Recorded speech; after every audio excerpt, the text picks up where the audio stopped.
This episode is a companion to my LinkedIn article, "The Best Managers Often Look Useless." You can find the link to the article in the episode description. The best managers often look useless.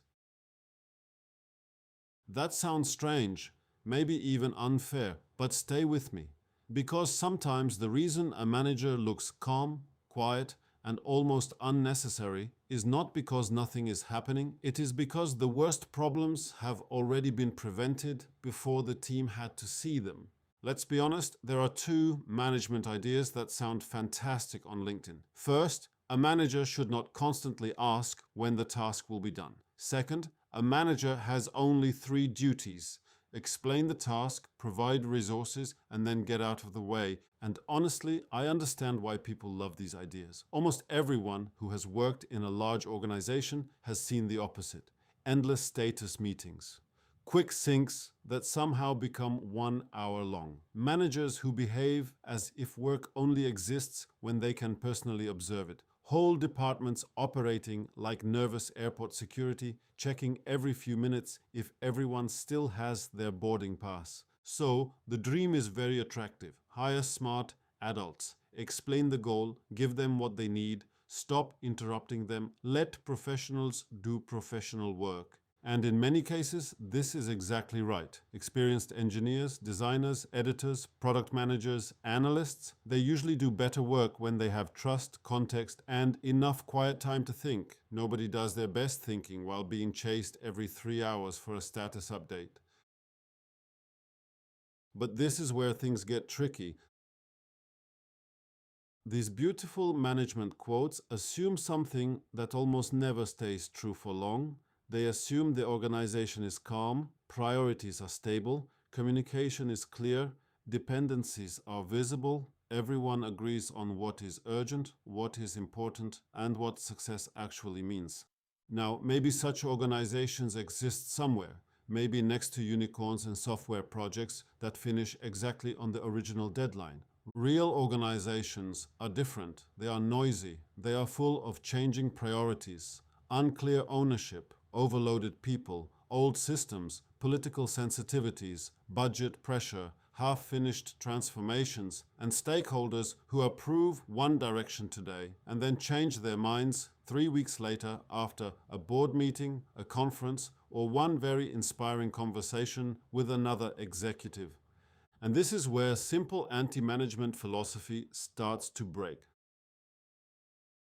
The uncomfortable truth is this: organizations do not become chaotic because managers exist. Managers exist because organizations naturally drift toward chaos when nobody actively keeps them aligned.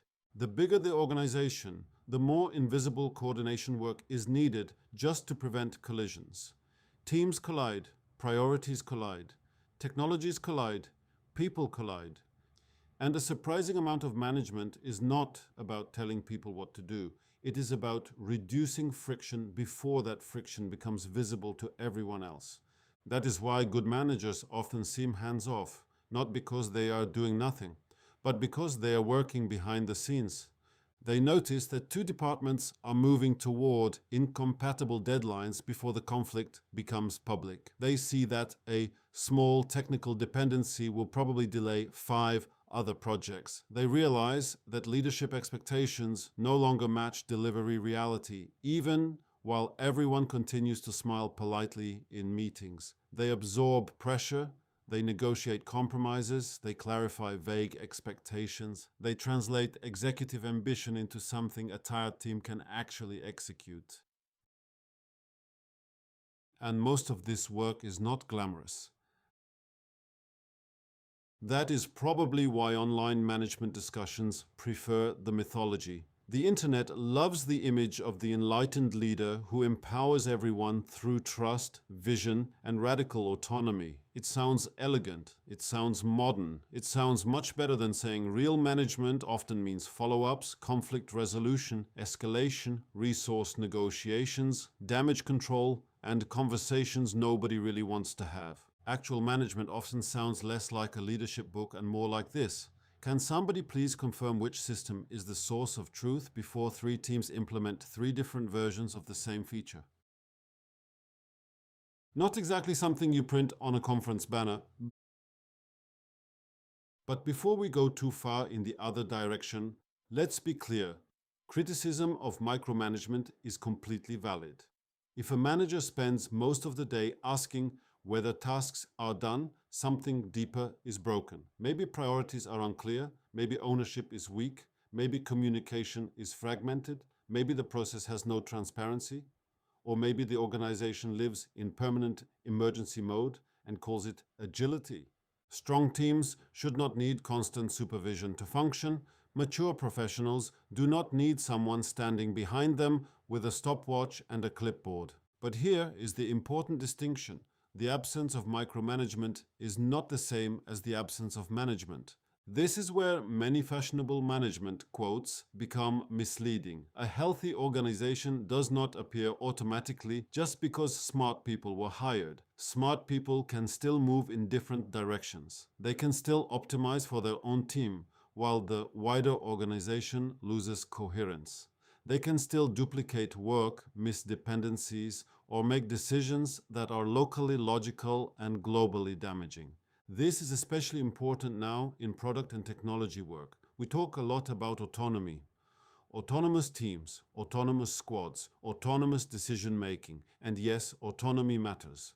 But autonomy without alignment is not maturity, it is fragmentation with better branding.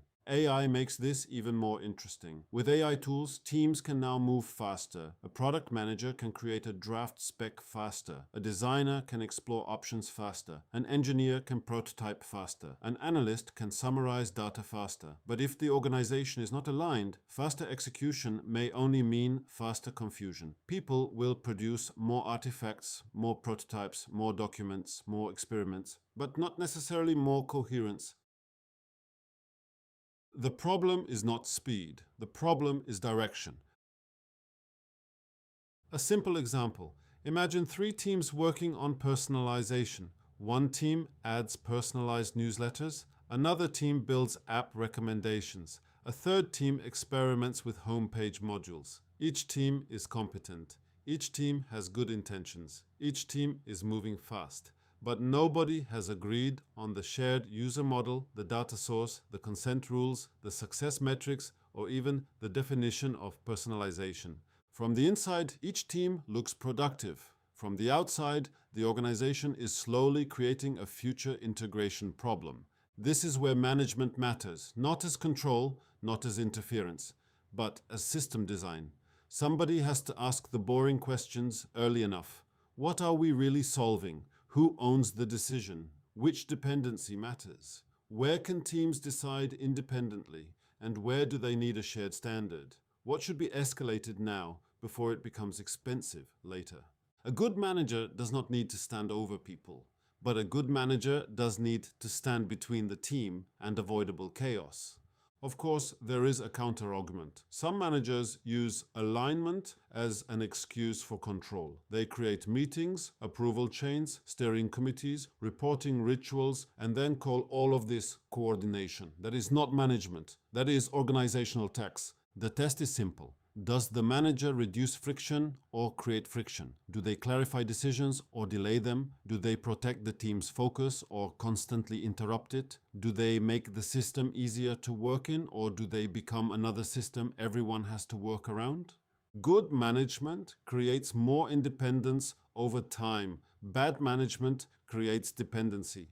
And this is why the best management can be almost invisible. When deadlines are realistic, nobody notices the negotiation that made them realistic. When teams are aligned, nobody notices the conversations that prevented misalignment. When conflicts are resolved early, nobody sees the larger conflict that never happened. When people have enough context to make good decisions, nobody asks who created that context. So people look around and say, why do we need managers? Everything is working. Exactly. That may be the highest compliment a manager can receive. But it is also a dangerous illusion.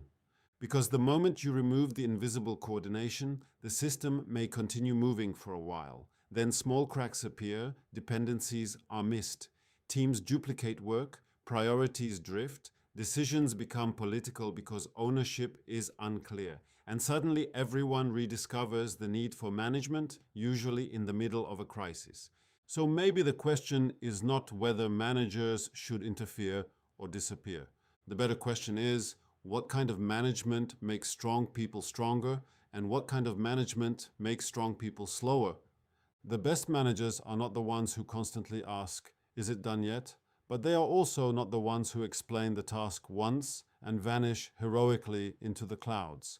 The best managers build the conditions where people can work independently most of the time, while the larger system still holds together under pressure, uncertainty, and change.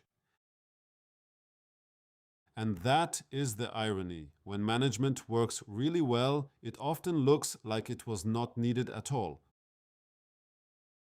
For the full version of this argument, check the LinkedIn article. The link is in the episode description. And I would be curious to hear what you think. When does management help? When does it become micromanagement? And when does autonomy become just another name for organizational drift?